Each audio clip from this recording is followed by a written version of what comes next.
Okay. Well, good morning. Good morning. We are so happy to have another guest with us on this morning on her journey. So my name is Jackie Cameron. I am the host. I am Cassandra Cass, host number two. Yes.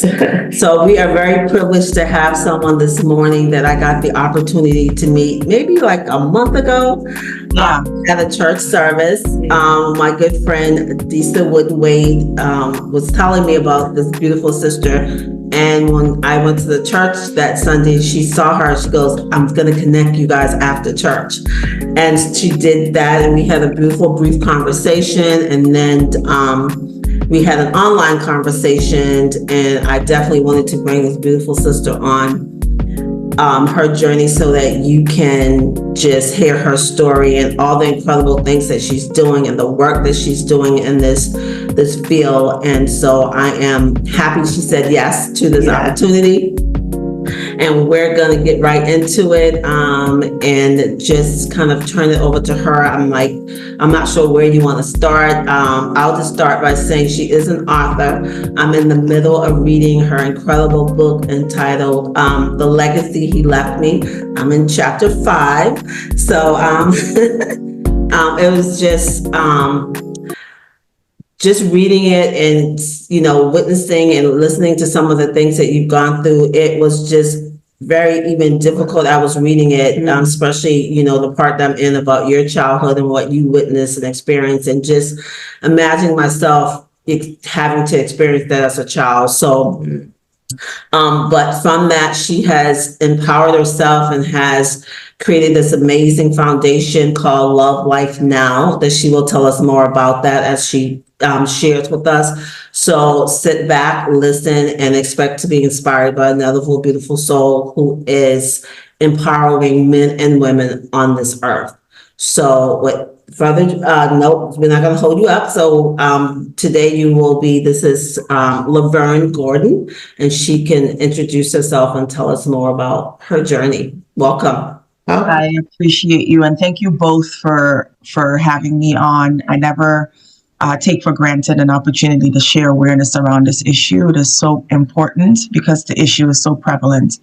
And so, Jackie alluded to the fact that I grew up in an abusive setting, and that's where the passion for this work came from, was because I was a witness to the issue of domestic violence, which was so prevalent in our home, but also in our community, right? So it wasn't just that it was happening in my household, it was because it was happening in other households, and it was completely accepted. And even though you empathized and you felt some sort of way about what was happening in other households, there was no way that you could stop it. You're 6, 7 years old and you're witnessing this. And, and then you're saying to yourself, when this is happening to your mother at the hands of your father, you're saying to yourself, why aren't the men in our community stepping up to help her? Why aren't the men in our community, holding my father back and making him stop? And it wasn't until many years later that I understood, once I started getting into understanding what this issue surrounded, it was because what would they do, right? Because they're doing it in their homes too. They're friends with the perpetrator. What are they gonna, they don't want to dismantle or disrupt that relationship, because outside of him being a monster to his wife and sometimes his children, he's a good guy. He's a educated guy. He's a charming guy. He's the guy. And so, it wasn't until much later on that I understood that. And so, again, coming from that setting, unfortunately, children that experience these types of situations when they're coming up, oftentimes they go on to either become perpetrators themselves and or become victims. And I was no exception. I became a victim at the age of 21. At that point, I'm now living in the States. I lived in Trinidad up until I was 15, came here, went to high school. And for all the years that I had witnessed this, I had lost a lot of respect for my mother. Because as a child, looking on at what she was enduring, it was to the extent of you have the ability to stop this. Mm. Why don't when you run away from the beatings, the very brutal beatings, from the verbal assaults, from the emotional abuse that was happening. Mhm. Again, I didn't have names for these things. I just knew that it was bad things that were happening to her. And I kept saying to myself, oftentimes, why does it, when she leaves, sometimes when she would take us and run Yeah. with her, I would say to myself, why doesn't she just stay gone? Why does she go back? Mhm. This doesn't make any sense Yes. to me. I mean, what she didn't understand and what we couldn't articulate at the time, there were five of us, I was the middle child.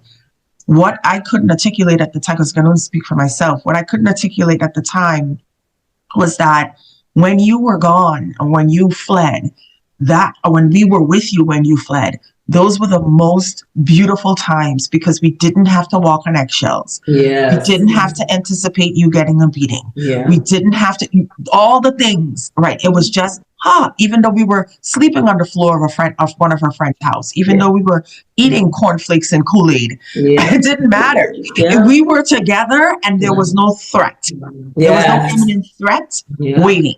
And those are things that you can't communicate as a child. And I don't think even if we were able to communicate that, it would have made a difference.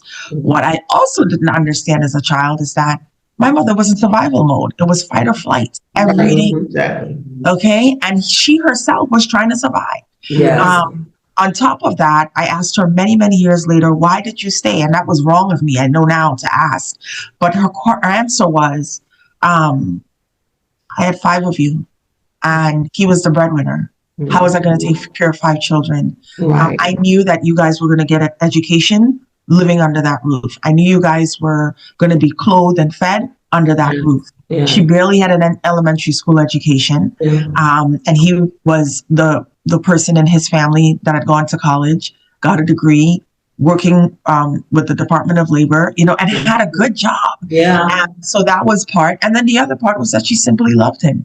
Whatever that was, right? But they had been together since they were teens, and this is all she knew. And so, again, seeing this and witnessing this, I kept saying, that would never be me. I would never let anybody treat me the way he had treated her. Yeah.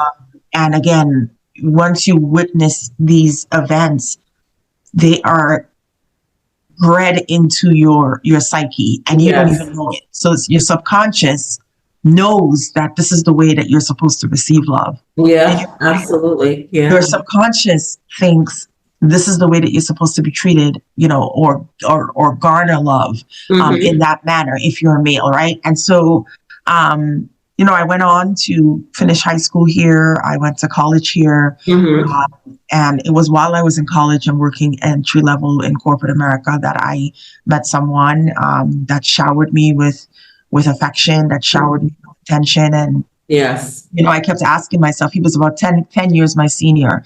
Okay. And I kept asking myself, oh my gosh, what did I do to deserve this? I'd never been showered with this level of affection. And so I think with that in mind, by the time that the first physical assault happened, there were many signs leading up to that. 3 months into the relationship, there were many signs that I missed, went over my head. There were many signs that I dismissed because I equated, those one-offs, those little, questions that, rose up in my brain and in my heart, and I questioned them. I dismissed it because outside of that, he's a good guy. Yeah. Outside of that, he's charming. Outside of that, he's showering me with this level of affection. Yes. And so again, just that cycle repeating, but not understanding that this is what was happening. And so I, by the time the first physical assault happened, it was much of a surprise to me because it was like, outside of this, I couldn't have seen this coming, right? Even though the signs were there, they were missed. And, I immediately equated what had happened to me with what my mom had went through. Again, I still didn't have a term. I didn't know it was abuse. I didn't know it was domestic violence. I just knew it was a bad thing. And I said at the onset that I want nothing to do with it. Yes. And unfortunately, he came back with a level of apology. Purple roses, one of my favorite colors, still to this day. apologies on top of apologies in the form of voicemails, because on the onset, I had said, I'm all set. I'm good. Yeah. You're not going to put your hands on me. Yeah. That's not what I signed up for. Yes. And when I heard these apologies and, witnessed these, these flowers that he had dropped off, Yeah. I heard him out. And hearing him out led to me feeling sorry for him, and not putting my feelings and my resolve at the time on the back burner, and saying, well, this was the only time that he's done it. Yeah. And he's saying that he's not going to do it again. And I need to take that. And then he also said to me, and what I didn't understand at that time, he also placed some of the blame on me for what had happened. He said that, I love you so much that the thought of you being with someone else drives me insane, right? So something to that effect. And it was like, wow, okay. Maybe I should have checked in with him. Yeah. That's what probably drove him to make him act that way. And you know what? He's right. And you start to second guess yourself. Well, maybe I did do something wrong here. Because he's never acted like this. And maybe my actions is what drove him, not understanding that I had nothing to do with that. I'm not responsible for your actions. I'm not responsible for what you do, and I can't change you going forward. And when you're not understanding of these things, you're 20, 21 and bushy-eyed and trusting, and and absolutely. So I took him back, and right there, that started the cycle of abuse. And I think when you're in these types of relationships, you tend to think, well, at some point they're going to change, because they're all but telling you this. At some point they're going to see the level of tears that you're crying and understand that, they need to stop. They're causing this. They're apologizing for it, but they keep coming back and doing it. And you're not understanding that, nothing you do will ever change their behavior.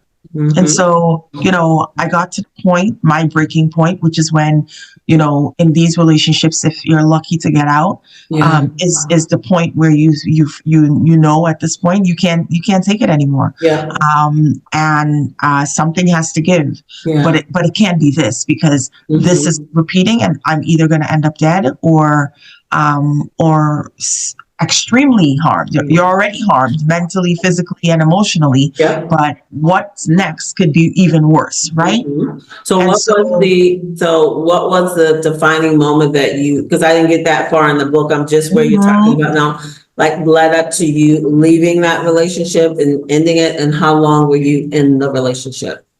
So it lasted almost 2 years, and without sort of divulging, because I want you to finish the book. Okay. That's great. Essentially, it was the last beating. The last beating, I thought, left me in a position that I could have had something, like he could have broken like a bone, is what I was feeling at the time.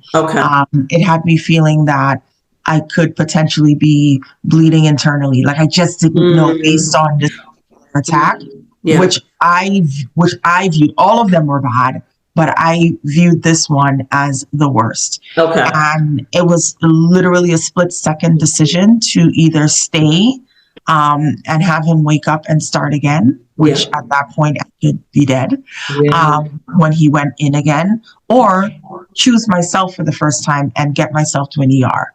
And that's what I did. So the breaking point, it wasn't linear. It wasn't like, okay, I'm done and I'm going to get myself up and I'm done.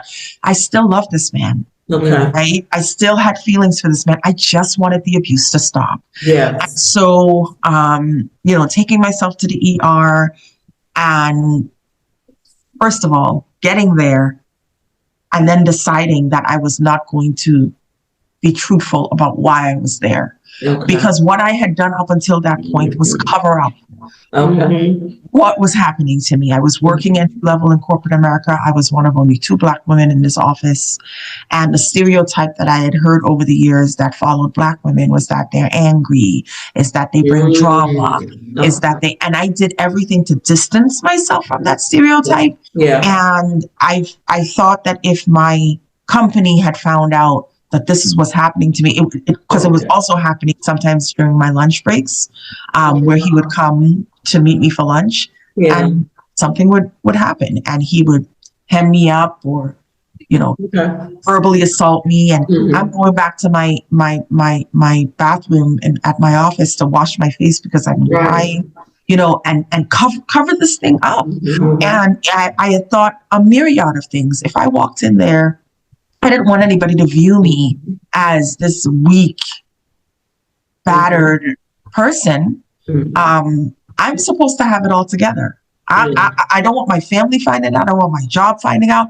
I certainly don't want my school finding out why I'm on my way to flunking my first year of college at Suffolk. There's no way. Yeah.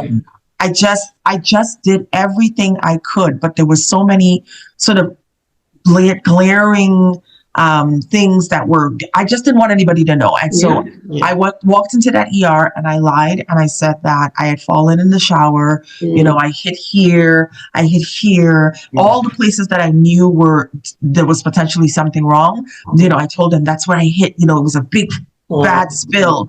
I had a little laceration at the top of my head, and they ran the x-rays conducive to that. And when the ER doctor came into the room, the first thing he said was, "Who did this to you?" He said, "Because these injuries are inconsistent with you falling in the shower." Wow. And I can tell you right there and then, it was like a ton of bricks hit me, because it was like I'd been found out. And he went on to say that I could get you help. And that word help was the most daunting thing to me, because it meant the police getting involved. To me, it meant people being involved in my business. It meant that they would want to send me. I didn't know how the system worked, but they could potentially want to put me in a shelter. And I didn't want to. In my mind, a shelter is a big open room with beds with a bunch of women that I did not know. I didn't want that. I lived in my own secure apartment at the time. Like, there's no way I want to be. I'm not like these people. I don't want to be in that setting. I don't want police. Like, what? So while I did end up fessing up to the doctor, I begged him not to further help me, because that was not full. I never gave him the chance to fully explain what help was. Okay. So, being able to leave the ER and go home, to where I said, I love him, but I'm never going back. Because I know now that he knows that I can go for help. So at least he'll stop coming at me, right? He knows that I've now publicly, at least I think he knows that I've now gone for help. I want him to think that people are going to help me. And so essentially I went home not understanding that this was the most dangerous time for me, right? When victims seek to leave these relationships, a lot of the times they end up tragically hurt or dead. And because abusers, perpetrators, in their minds, it's like, how dare you try to leave me? I didn't give you the goal. You know what I mean? Like, I'm not done with you yet. How dare you? And I didn't understand that. And so, that was not the end for me. There were some other, it turned into stalking, to the point where I was super afraid for my safety. Because I didn't know where he would show up at any given point. And that's when I finally got a restraining order. But, even then, it was the idea of walking into a courtroom at 23, for the first time, and, getting an emergency restraining order, but then having to face your abuser in court to get the year restraining order. And that in itself was traumatic. But, I got through the process. I got the restraining order, and I went on to try to rebuild some semblance of my life. A lot, sometimes I hear people say restraining orders don't work. They violate them and they come and it makes them more angry. But I'm thankful that he adhered to his Okay. and stayed away, right? Because he knew then that anything that he did, or in his mind, that the police obviously would come and get him. And Okay. I was thankful that he adhered to his order. Yes. But many people do not get that chance. Again, you hear on the news oftentimes she was getting ready to leave and he, Yeah. Yeah. right? Or So she true. was getting ready to leave and he snapped, because this issue goes Yeah. both ways. Yes. 90% of the time, men are the perpetrators, but we must understand that women abuse too. Yes. Mhm. But that being said, I was thankful. And so 10 years later, after this, I left and started to rebuild some semblance of my life. It was my credit being repaired. It was, reintegrating with friends and family. I was so isolated during the relationship. Being able to trust myself and my gut instinct at the core was at hand. Yeah. Being able to even build some level of self-esteem over the next set of months. I mean, I couldn't look people in the eye. It was through the course of the relationship, I was accused of, cheating if I looked even in the direction of another man. If another man looked at me, I was blamed because you're inviting them that I wanted attention. It was just this level of breaking down self over a period of time. And, looking back at myself, like, you were once a social butterfly. Who are you? It was like I was a shell of who I am. Yeah. And, again, people often ask, how do women get in these relationships and end up staying?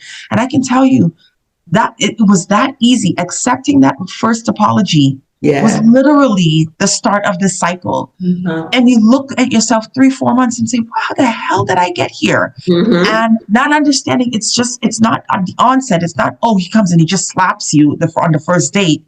And then you say, oh, okay, this is it. I'm just going to stay. No, it's these subtle nuances in the beginning that you miss. Mm-hmm.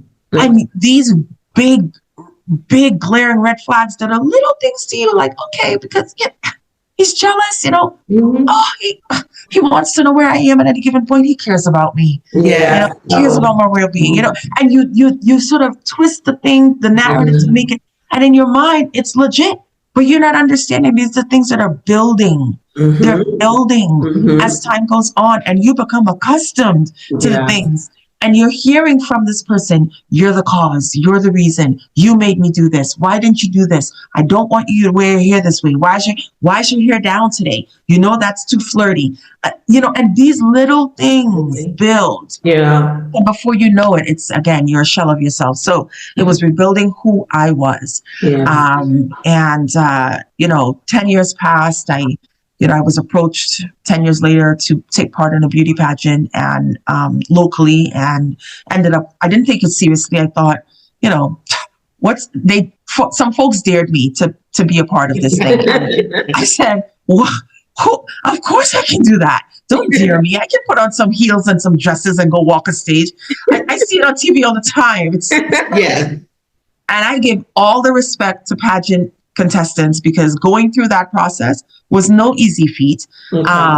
And the level of intelligence that you must possess to, to be, anyway. So went through the thing, got through the thing, won the thing, had to go on to nationals in LA, won the thing there too, because now it's competitive. Now I want to, and I did. And so now I have these 2 titles to now you have to pick a platform to advocate for. And domestic violence was an easy choice given my history with it. Yes. And that's where sort of the year went by with these 2 titles. I, ended up on local news, and, I just did anything I could to raise awareness. I started a walk in my local town to raise awareness, all things that I had never seen related to this issue when I was going through it. Like, I never walked into my health center and saw, excuse me, anything related to DV awareness. I didn't know the term, and I just wanted to bring it as much as I could to my community. And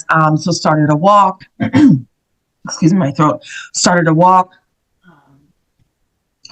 ended up in the news. I had held a bedding drive that asked folks to donate a new twin sheet and pillow. I volunteered at a local domestic violence shelter, was able to meet victims one-on-one. It just was that experience at the end of that year led me to say to myself, I don't want it to end here. I want to continue this work. Okay.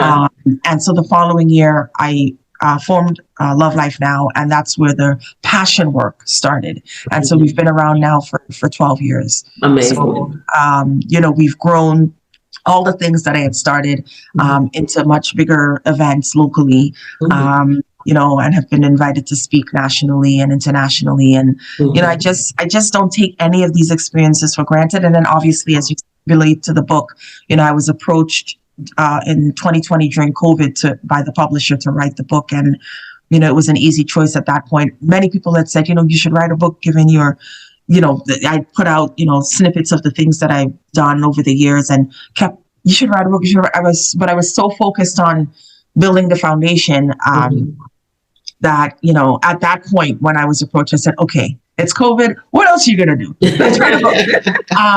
And so, wrote the book. And while I was able to write it from, started in October and was done in January, I can tell you that by the first 2 or 3 weeks, I realized that I thought going into this, it's going to be easy. I've shared my story many times on snippets of it. But putting pen to paper to flesh out details. Oh my God, Jackie, I can't tell you how traumatic that was. To face head on details and go back to spaces that I thought I had dealt with. And so by the 3-week mark, I said, I need a therapist. I had one in past years, but I said, I need someone to be able to pour this back out to. By January I was done, but by January I had a therapist because I needed to. And I still have a therapist. The kitchen sink is not on fire, but I am able to talk to this person every Wednesday at 10 a.m. is our standing appointment. Okay. So Thursday at 10 a.m. And it's just, I am able to just put out stuff. Yeah, I love that. I love that. Like I said in one of our previous videos, I think the one before, I'm like, it's okay to go to therapy. I've gone, it's great. Like, let's take this taboo from around it. I'm like, there's nothing wrong with Jesus and therapy. Absolutely. God first, and get an earthly person to put it out to every time you get a chance. And it is part of my self-care. I do not shy away from it. And again, it doesn't have to be because the kitchen sink is on fire. Absolutely. We all are walking around with stuff, good, bad, or indifferent. You want to share that, right? And it's not everything that you can share. So I've been married now, going on 12 years. I was going to ask you about that. I saw your hand. Beautiful. Wow. It's not everything that you can share with your husband or everything that you want to share with your husband. You do share a lot, but there are things that, you just need to talk about. And, having an outlet, whether it's therapy, prayer, whatever it is, it's the idea of not keeping it inside. It could be journaling. It could be crying. It could be going to a big park and yelling. But whatever you do, it's the idea of this, that we have to be strong and hold it. And that's not what God put us here to do. Hold it. Right? We're supposed to let it out. And especially on this journey of, through the work that we do with the foundation, the book, speaking, people pour into me, and I have to have an outlet to pour that. Absolutely. To pour it out. So good. So good. And I know we have to wrap up because you have another something else on your agenda for today. But very quickly, can you tell us where we can find your book for those of us who would love to purchase it? Oh my gosh, I appreciate you. And so the book is the name of the title.com. So it's The Legacy He Left Me.com. Okay. Again, just so privileged. And so the work that we do at Love Life Now, if anybody's interested in ever finding, I'll tell you sort of the gist of what we do at the foundation. So we point people in the right direction for help. A lot of the times folks get to the end of these situations, or they're even wondering, what does the next step look like? We point folks in the right direction, right? So, there are many very different DV agencies across the state. And I can tell you, for a fact there is one in your area. Okay. But they're not often widely talked about. So we make it a fact for folks to know that they exist. And then we also host local awareness events. So our next one is our domestic violence that walk that we started is now turned into a heal-a-thon.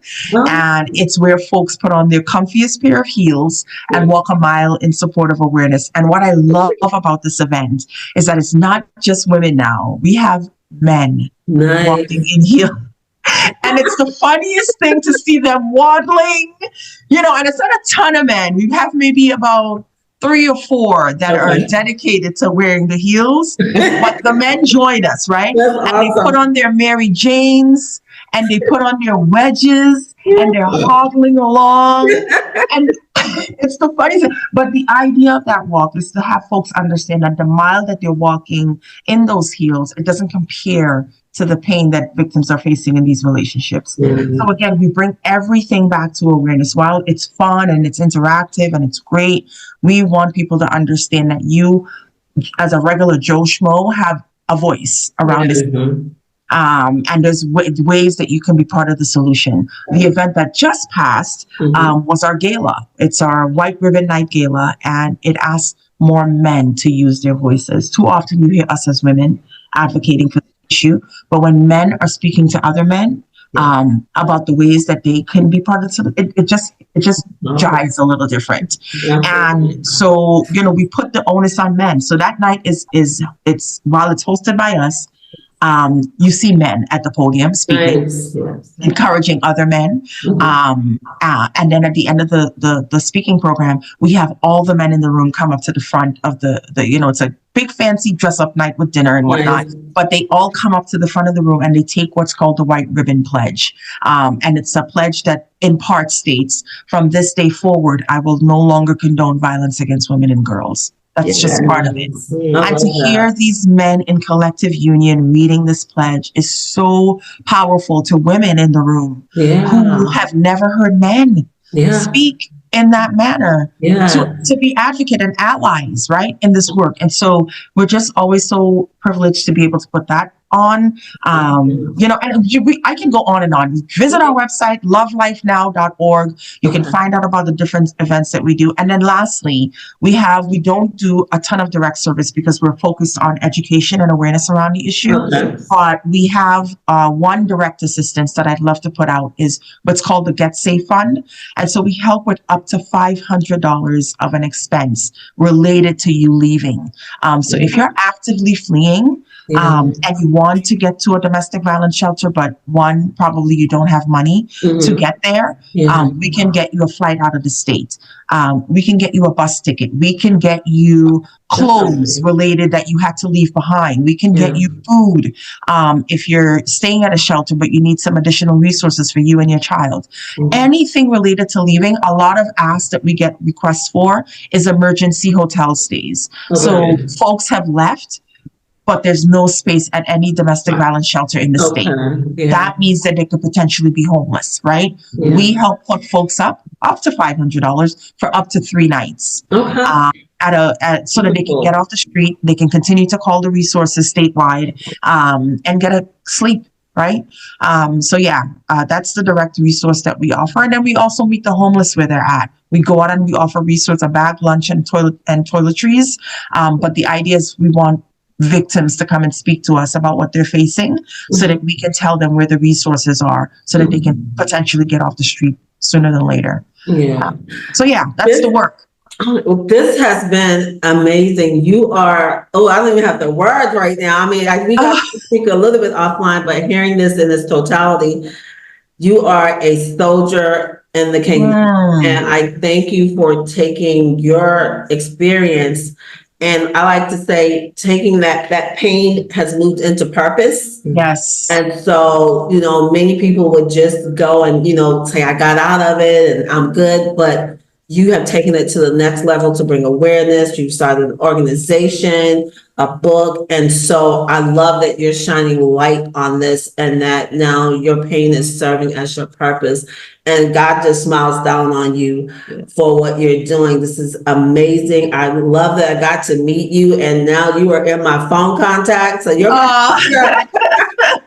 we locked. We are locked. Yeah. So anything that I'll speak for both of us, anything that we can do to volunteer or help on this in the organization, we are here because that's about this podcast, women sharing their stories in hope of giving inspiration, letting them know they're not alone, letting them know that your current circumstances does not define who you are, and you can rise above it and become the champion on your own right. And you, my sister, are a champion. Oh, sis, I appreciate that. Thank you so much for taking the time to chat with us. And we're going to have you back. We're not done. Definitely. We will definitely have you back. So I would say, I don't know if you want to add anything. No, I'm just looking forward to it. I like what you said because I'm also a survivor. Oh, thank you for sharing that. So how you change yourself to fit the situation. Yeah, sis. And that really, I can't wait for us to do this again. I appreciate both. Hopefully reach some younger women, just women in general, because it's that little bit, it's so that it speaks to the heart of it. It really does. And I appreciate you saying that. And make sure you grab this book. You will not be disappointed.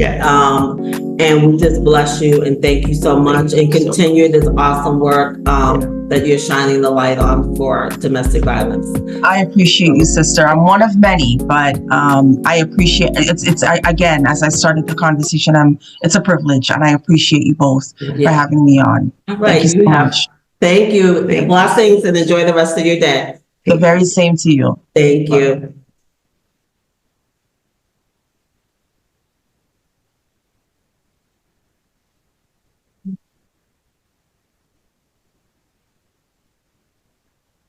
I didn't want to move until you said recording stopped. Yes, that's what we need to do. We're still learning.